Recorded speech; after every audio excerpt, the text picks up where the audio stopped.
pour découvrir une pièce drôle, assez profonde aussi, dont l'action se déroule au siècle des Lumières. Vous allez reconnaître des acteurs que vous connaissez bien pour la plupart, et une petite Sarah Biasini.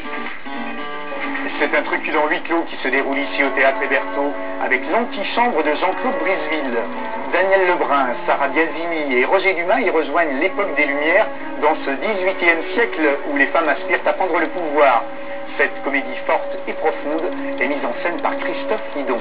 C'est ici maintenant que le pouvoir, le vrai pouvoir, réside.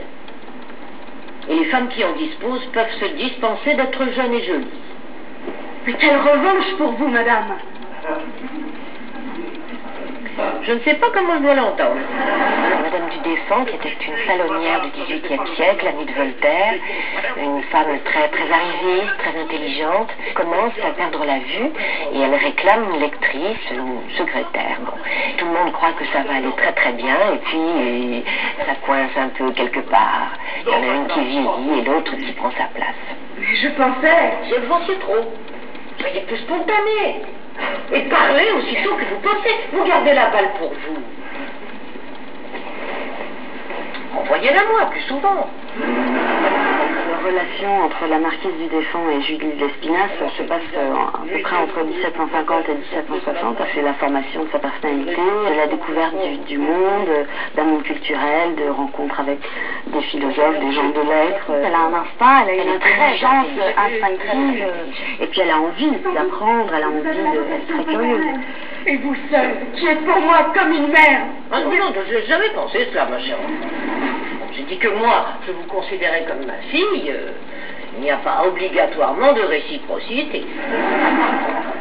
Si vous pouviez me donner... Quoi? 30 ans de moins.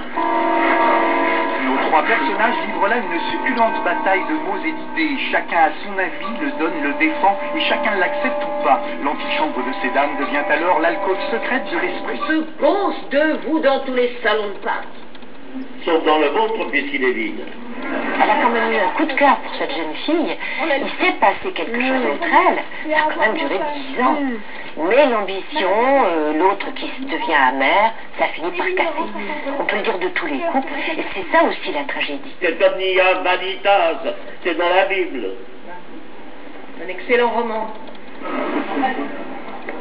Il est regrettable que le personnage central soit si peu plausible. Elles se loupent, elles se manquent, elles se croisent, comme elles auraient pu très bien s'entendre, parce qu'il y a quand même des similitudes, il y a une ambition qui est la même. Plus vite vous aurez quitté cette maison, mieux cela vaudra pour vous comme pour moi. C'est caustique, drôle, hein, drôle. Oui, très drôle, elles ont beaucoup d'esprit. Oh, c'est mon serpent préféré. Comme je vous plains. Tenez-vous-en à l'insolence, mademoiselle, cela vous convient mieux que la pitié. Bien, madame. Vous entendrez parler de moi, mais ce ne sera pas par vos amis. Ils viennent avec moi. Mais ils ne sont plus les miens, puisqu'ils sont devenus les vôtres. Et vous n'avez que peu de temps pour vous en faire de nouveau.